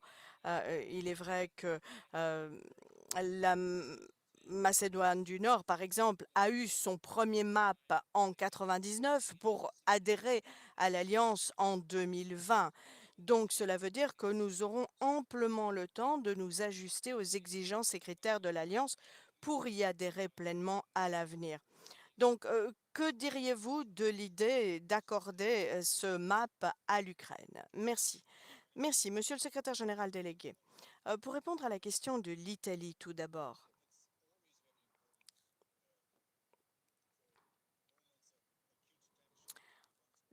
Des moments de tension aiguë, il est toujours important de faire des moments de désescalade et d'apaisement. C'est là ce que le secrétaire général des Nations Unies, Antonio Guterres, et le président Biden aussi ont appelé Israël et la Palestine à faire. Alors certes, c'est un sujet et une problématique extrêmement complexe et de tout temps, nous avons appelé au dialogue et à la consultation. Alors, j'ai mentionné les partenariats de l'Alliance. Alors, au sein du dialogue méditerranéen, l'OTAN entretient un dialogue étroit avec Israël. Nous avons récemment fait preuve d'ouverture et nous avons aussi été témoins d'une grande ouverture de certains pays arabes à l'endroit d'Israël. Donc il est important de poursuivre dans cette voie et pratiquer vraiment le jeu de la désescalade et non pas de la surenchère. J'en viens maintenant à la Géorgie. La Géorgie est un partenaire très important de l'OTAN en mer Noire. Je dirais que fort probablement, la Géorgie a l'un des paquets les plus complets de coopération avec nous. Nous sommes également particulièrement heureux de voir que l'Ukraine se soit vue accorder le statut de partenaire nouvelles opportunités, ce qui permet de renforcer le travail avec l'Ukraine. Maintenant, dans nos partenariats, nous essayons d'avoir une nouvelle approche et nous essayons à ce titre d'offrir plus à nos partenaires. Et la Géorgie et l'Ukraine sont des partenaires tellement importants dans la mer Noire et proches de ce que nous faisons que nous étudierons la question. Et d'ailleurs, très bientôt, je rencontrerai le président du Parlement géorgien. Dans tout juste quelques jours, il rendra visite au siège de l'OTAN. Nous rencontrerons également l'un des vice-premiers ministres de l'Ukraine. Et nous avons eu le ministre des Affaires étrangères Kouleba qui nous a rejoints il y a quelques semaines, juste après l'augmentation dramatique de la présence militaire russe aux portes de l'Ukraine. Et il est vrai que le sommet de Bucarest a adopté des décisions sur la politique de la porte ouverte. Eh bien, regardez combien les positions communes des amis et partenaires de l'Ukraine ont exprimé lors du déploiement massif des troupes russes autour de votre pays. Regardez l'unité de l'Occident politique dans ce genre de situation. Eh bien, je suis convaincue que travailler ensemble, tout en de votre côté, mettant les bouchées doubles sur le front des réformes, parce qu'il faut bien le dire, votre pays vit un processus de transformation très, très compliqué. Et voyez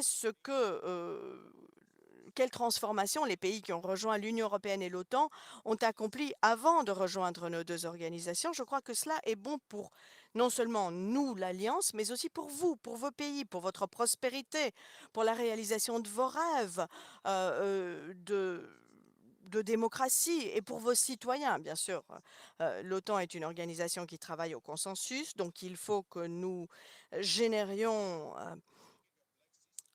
une volonté politique autour de vos aspirations, mais nous avons de nombreux amis en Ukraine et en Géorgie, et sachez, chers amis d'Ukraine et de Géorgie, que nous sommes là pour vous aider, pour vous encourager, et je suis convaincue que, alors que nous parlons de dissuasion et de défense dans la mer Noire et dans toutes les zones géographiques autour de l'OTAN, eh bien, nous n'oublierons jamais nos partenaires très proches que sont la Géorgie et l'Ukraine. Monsieur le secrétaire général délégué, merci, merci de votre générosité en matière de temps que vous nous avez consacré. Merci aussi de votre franchise, de votre honnêteté en réponse à nos questions. Merci de nous avoir écoutés. Nous vous souhaitons plein et total succès pour le sommet. Nous sommes tristes de ne pas être là, de ne pas pouvoir être là. Nous savons que en raison de la pandémie, vous avez dû condenser le sommet en un moment très très court et limiter la participation, mais nous soutiendrons l'OTAN de toutes les manières qui nous sont possibles. Donc merci de nous avoir consacré tout ce temps et merci de l'engagement qui est le vôtre pour le lien transatlantique et l'Alliance atlantique. Merci beaucoup. Merci, merci beaucoup. Et le secrétaire général et moi-même, nous espérons vous revoir en personne et être parmi vous en personne très bientôt. Avant la pandémie, je me souviens qu'il était déjà prévu que je me rende en Ukraine pour une assemblée parlementaire de l'OTAN. Nous nous en remettons à vous, Monsieur le Président, et nous nous réjouissons de pouvoir vous revoir avec plaisir et nous vous écouterons. Parlons après le sommet, travaillons ensemble. Et Roxandra, merci beaucoup à vous aussi d'être une très très fidèle amie.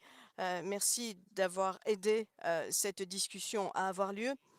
Restons unis, travaillons ensemble et trouvons les meilleures manières de rester en contact et d'entretenir cet exceptionnel partenariat. En moi et en le secrétaire général Stoltenberg, vous avez des amis extrêmement fidèles. Ce que nous apprécions a sa juste valeur. Merci, merci beaucoup, merci beaucoup. Merci, monsieur le secrétaire général délégué. Merci. Alors, Roxandra, je pense que nous allons maintenant passer à des questions plus administratives. La première question, c'est la révision de nos statuts, dont le but est de modifier le nom de la commission sur la dimension civile de la sécurité et qui deviendrait la commission sur la démocratie et la sécurité, pour inciter sur l'importance du lien dont on a parlé tout ce week-end. Le texte est disponible dans la liste des documents. Si vous cliquez sur l'onglet à droite de votre écran, nous en avons parlé à plusieurs reprises. Cela a été accepté sans objection par la commission permanente et d'ailleurs le président de cette commission ainsi que d'anciens présidents et rapporteurs de la commission soutiennent cette proposition de changement de nom que je vous recommande. Alors Roxandra, est-ce que vous voulez décrire comment nous allons procéder au vote pour adopter le changement au statut?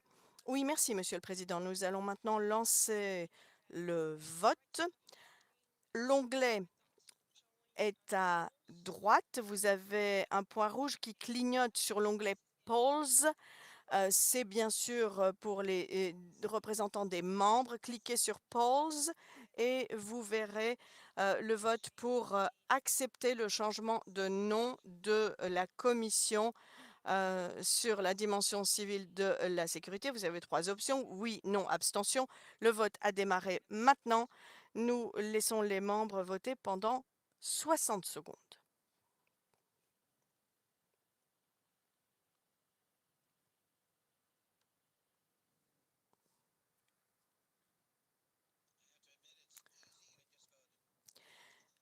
C'est extrêmement facile. Je viens de voter, dit le président.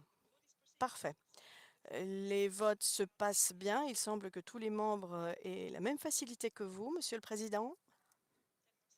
10 secondes.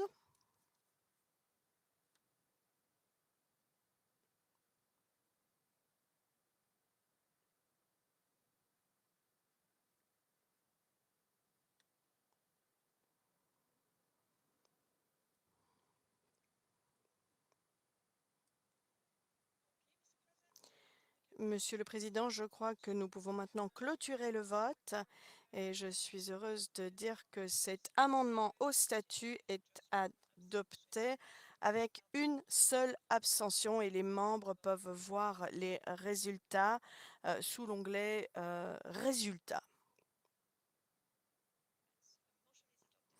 La proposition d'amendement des statuts est adoptée. Merci. Résolution ou proposition adoptée.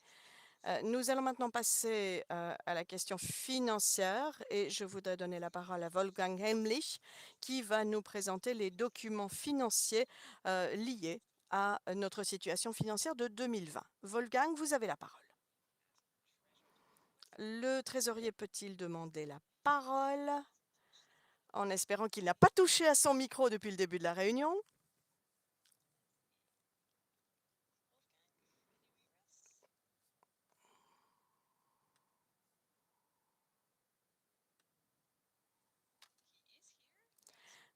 Wolfgang est présent.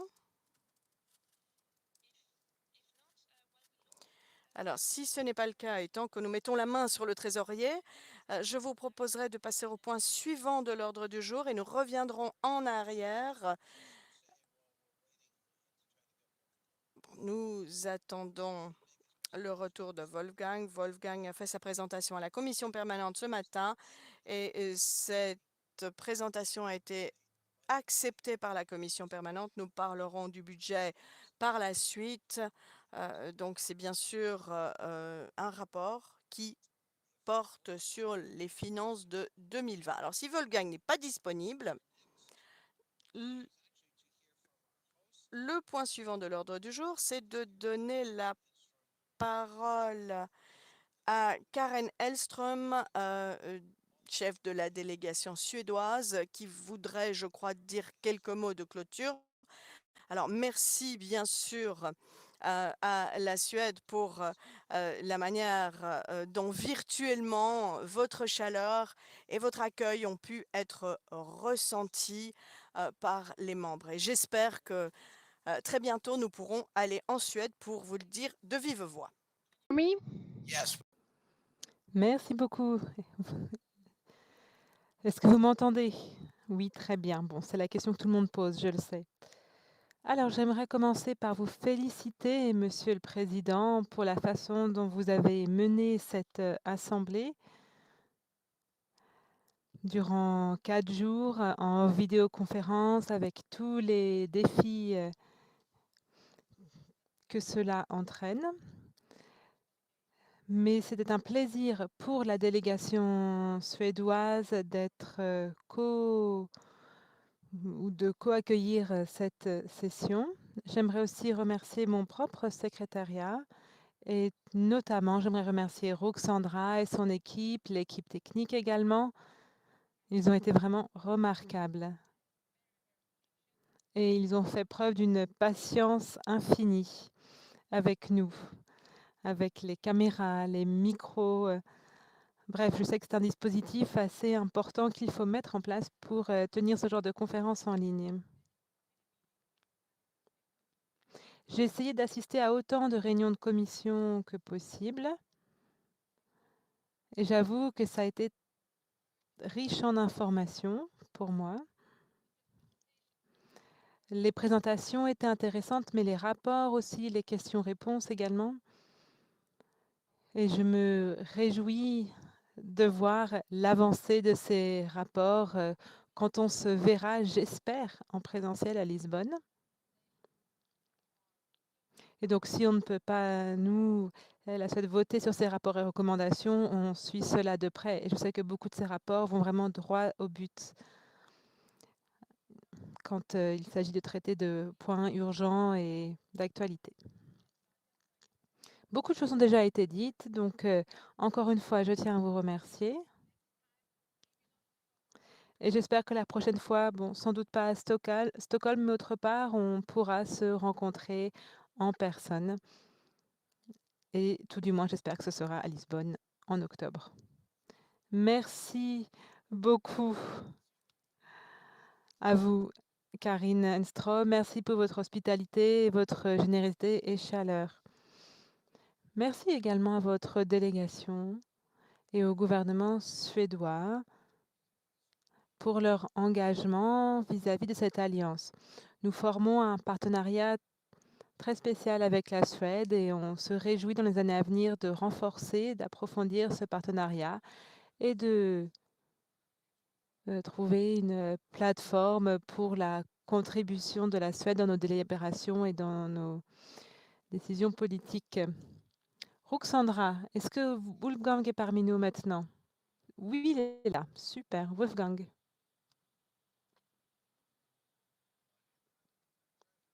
Notre cher trésorier. Bonjour à tous, j'espère que vous m'entendez et que vous me voyez. Au moment où je devais arriver à l'écran, j'ai eu un problème de connexion Internet. Mais c'est résolu maintenant. Chers collègues, Monsieur le Président, je vais être assez rapide. Il m'incombe aujourd'hui de présenter pour adoption par l'Assemblée les états financiers vérifiés de l'année dernière, mon rapport sur l'excédent 2020 et l'amendement à notre règlement financier. La commission permanente a approuvé ces documents durant sa réunion en ligne du 29 mars. Je suis ravie que nos commissaires aux comptes nous aient donné le feu vert sur nos états financiers 2020. Ils ont émis une opinion sans réserve, un avis sans réserve. Cela signifie qu'ils ont émis l'opinion selon laquelle ces états financiers étaient correctement déclarés et que rien n'a attiré leur attention concernant les fonds qui auraient été dépensés de manière incorrecte. Tout est donc en conformité avec les règles et réglementations. En raison du Covid-19, nous n'avons pas pu nous retrouver en personne durant la plus grande partie de 2020. Par conséquent, l'excédent 2020 est exceptionnellement haut, il approche 728 000 €. La commission permanente a convenu que nous devrions utiliser ces économies pour mieux préparer l'Assemblée à l'avenir. Nous devons moderniser les processus et outils de l'Assemblée et la prémunir contre des aléas financiers catastrophiques à l'avenir. La commission permanente, par conséquent, approuve l'allocation de ces excédents de 3 façons. Pour la mise à jour, l'actualisation du budget 2021, pour ajouter de l'argent aux provisions et pour ajouter également des sommes au fonds d'urgence, au fonds de réserve d'urgence. Et vous pourrez trouver tous les détails dans mon rapport. Afin de pouvoir ajouter le montant proposé à ce fonds d'urgence et de réserve, nous devons augmenter le plafond de 25 à 40% des contributions nationales totales au budget de l'exercice financier de cette année. Comme recommandé par les vérificateurs, j'ai fourni des explications détaillées à la commission permanente expliquant les motivations de cette mesure. C'est inclus dans mon rapport. C'est pour ça que je vous demande maintenant d'approuver les amendements au règlement financier visant à augmenter le plafond de ce fonds de réserve d'urgence de 40% et de faire en sorte que l'actuel 25% soit le nouveau minimum. Pour ce qui est des provisions, les vérificateurs ont suggéré qu'à l'avenir, l'Assemblée développe un plan stratégique officiel pour l'utilisation de nos provisions et que nous actualisions ce plan de manière régulière. C'est une excellente suggestion que j'aborderai quand nous discuterons des résultats de nos finances 2021. Pour finir, un dernier point de mon côté. Tout comme les années précédentes, l'Assemblée a reçu du ministère de la Défense suisse pour nos activités de sensibilisation en 2020 un financement ainsi qu'une subvention de la part de l'OTAN. Vous pourrez consulter les détails page 7 de notre état financier. J'en profite pour remercier le ministère suisse de la Défense et l'OTAN pour leur soutien continu. Pour clôturer, j'espère que l'Assemblée adoptera ces documents financiers. Merci beaucoup, Monsieur le Président. J'ai terminé. Wolfgang, merci beaucoup. Par souci de clarté, donc, il y a eu une vérification de nos comptes et aucun problème n'a été identifié pour ce qui est de nos transactions financières et nos comptes rendus financiers. C'est bien correct? Oui. Deuxièmement, pour ce qui est du fonds de réserve dont vous avez parlé, c'est un excédent unique en raison de la pandémie, n'est-ce pas? Et même avec cela en tête, il faut savoir que certaines organisations similaires ont ce niveau de réserve, n'est-ce pas? Rücklagen und deshalb ist ja der Vorschlag und die Diskussion geht ja in die Richtung, wenn wir das Ergebnis des Jahres 2021 haben, werden wir im Büro, in dem Standing Committee im nächsten Jahr über das weitere Vorgehen. Pour ce qui est des résultats financiers de 2021, la commission permanente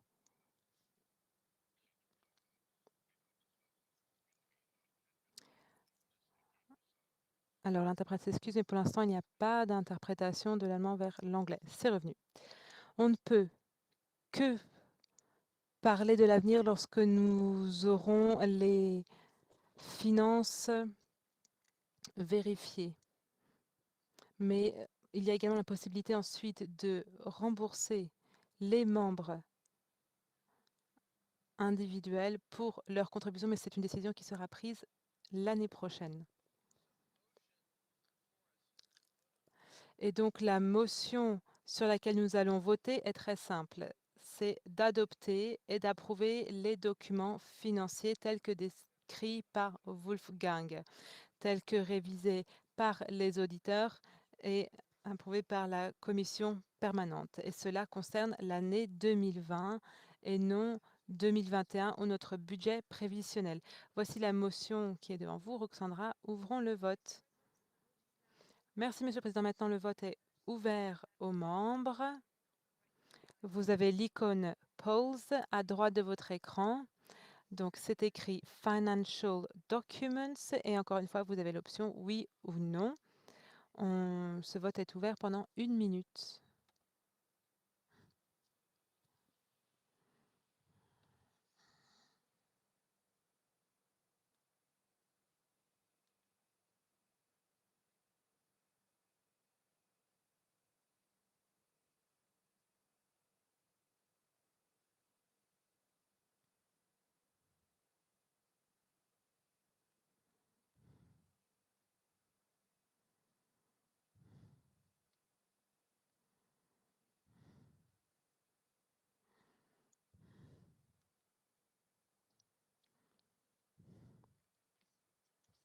Il reste 10 secondes.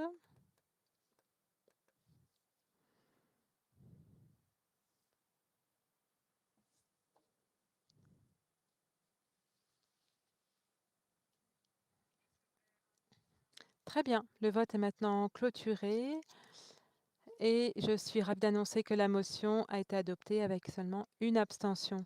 Roxandra, merci beaucoup et Wolfgang, merci également pour vos travaux. Et on se réjouit de pouvoir parler davantage de nos finances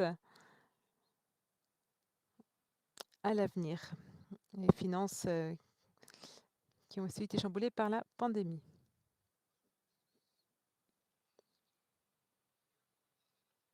Nous allons maintenant donner la parole au chef de la délégation portugaise que nous espérons pouvoir rencontrer en personne en octobre. Souhaitez-nous bonne chance. Alors, Adao Silva, je vous donnerai la parole et je sais que vous avez une petite vidéo aussi à afficher.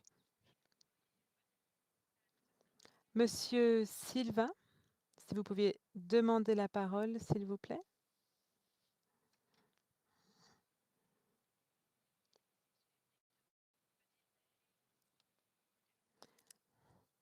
Il y a un petit peu de délai, mais on y arrive. Monsieur Silva, nous vous voyons. Bonjour, merci Jerry, merci Roxandra. Chers collègues, chers amis. Alors j'imagine que vous êtes tous assez fatigués après ces 4 jours de travaux, mais félicitations pour cette conférence. Comme vous le savez, nous espérons pouvoir accueillir la session d'automne 2021 qui aura lieu en octobre 2021. C'est notre espoir, comme j'ai dit, de pouvoir vous accueillir en présence à Lisbonne, où nous débattrons, nous échangerons sur les défis qui sont posés à la sécurité euro-atlantique et pour renforcer ce lien transatlantique. Nous espérons également que ce sera l'occasion de parler également des nouveaux défis, mais que ce sera également l'occasion de pouvoir profiter de la merveilleuse ville de Lisbonne. Et aujourd'hui, d'ailleurs, Lisbonne est particulièrement belle avec sa magnifique lumière. Permettez-moi donc maintenant de vous montrer la vidéo de Lisbonne afin de présenter en quelque sorte la réunion du mois d'octobre. J'espère que vous apprécierez cette vidéo. Merci à tous.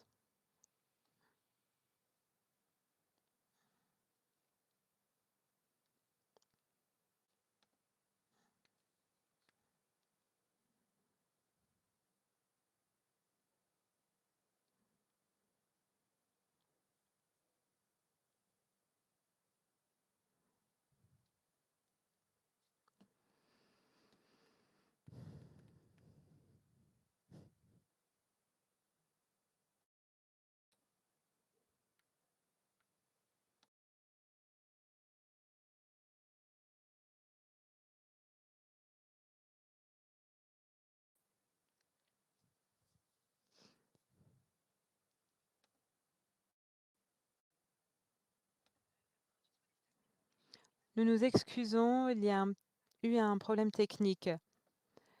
Il faut que je demande à Monsieur Silva de procéder à des ajustements techniques et après quoi vous pourrez entendre le son de la vidéo. Donc Monsieur Silva, s'il vous plaît, si vous pouviez cliquer sur Not Speaking, comme ça on pourra vous enlever de l'écran et ensuite on pourra rejouer de nouveau la vidéo. Cliquez sur Don't Speaking et ensuite on pourra jouer la vidéo.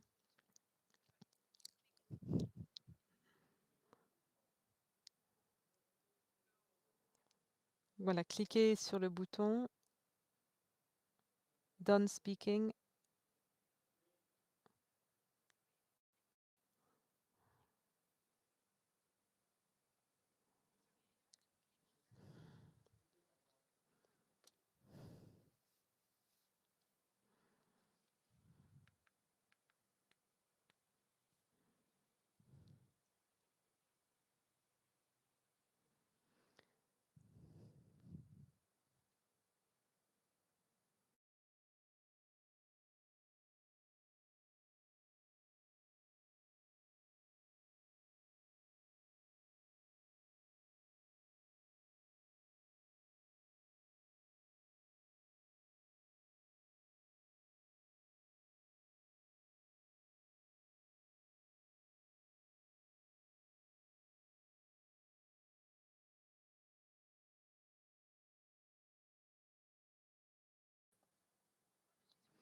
On s'excuse de nouveau et on s'excuse auprès de notre délégation portugaise. On a testé cette vidéo avant la réunion de nombreuses reprises, mais on va réessayer quand même.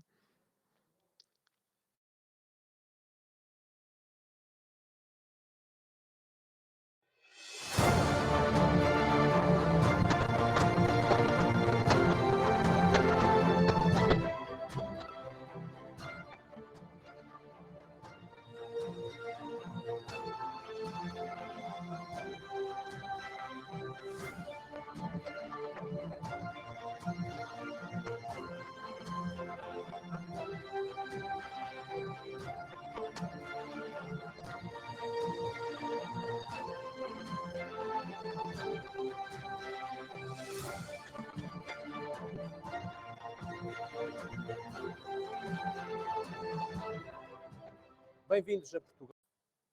Soyez les bienvenus au Portugal et à Lisbonne. Je m'appelle Adao Silva et je suis le chef de la délégation auprès de l'Assemblée parlementaire de l'OTAN.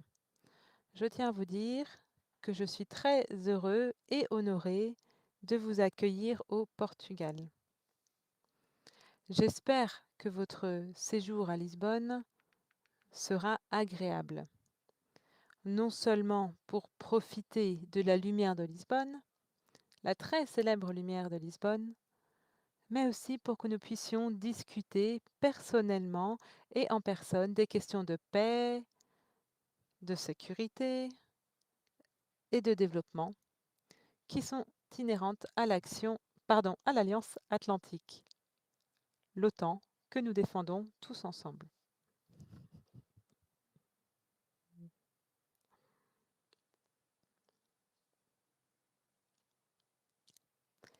La situation de pandémie que nous connaissons actuellement a créé de nouveaux défis qui viennent s'ajouter à ceux déjà existants et qu'aucun partenaire ne peut faire face tout seul.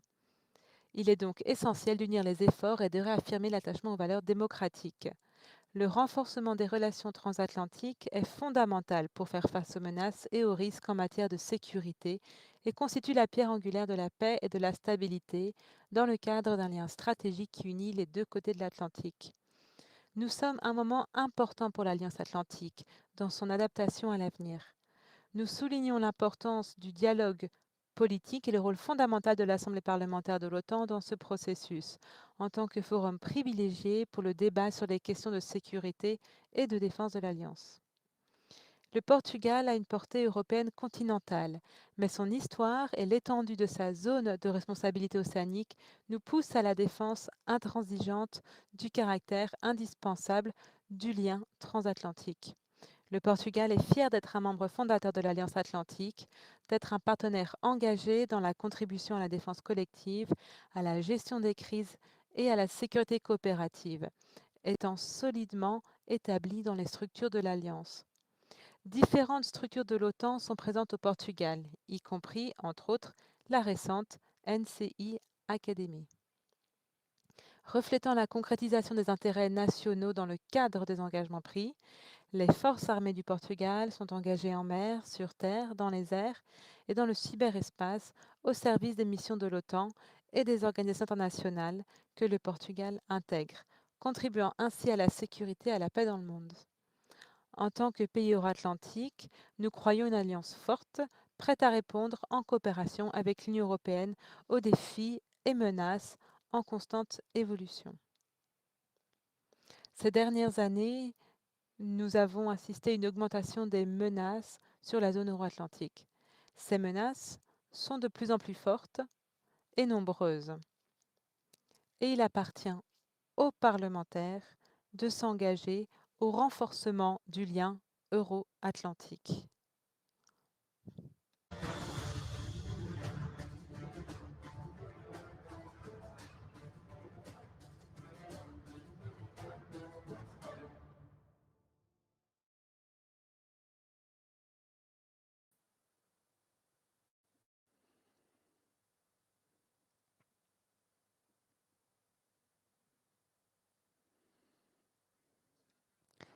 Roxandra, je crois que nous nous attendons à ce que vous mettiez fin à cette pandémie et que vous nous emmeniez tous au Portugal.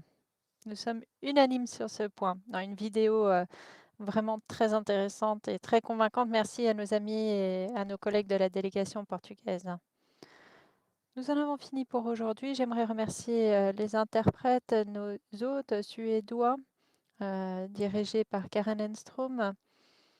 J'aimerais remercier la délégation suédoise dans son ensemble. J'aimerais remercier également nos rapporteurs, nos orateurs, nos présidents de commission. Moi, je me suis rendue à l'ensemble des commissions. J'ai écouté au moins une partie de l'ensemble des commissions et j'étais vraiment très intéressée par les rapports, par le détail de ces derniers, et c'est tout particulièrement incroyable dans le cadre de cette pandémie. J'aimerais bien entendu remercier Ruxandra et le secrétariat international. Merci pour vos collègues formidables, Ruxandra. Merci pour cette réunion de 4 jours, mais merci de nous avoir aidés à traverser cette pandémie, cette expérience qui était véritablement du jamais vu. Nous avons réussi à atteindre nos objectifs, nous avons travaillé franchement comme si rien n'avait changé ou presque. C'est vraiment grâce à vous et grâce à votre équipe compétente. Nous avons vraiment le privilège d'être appuyés par vous et votre équipe, donc merci.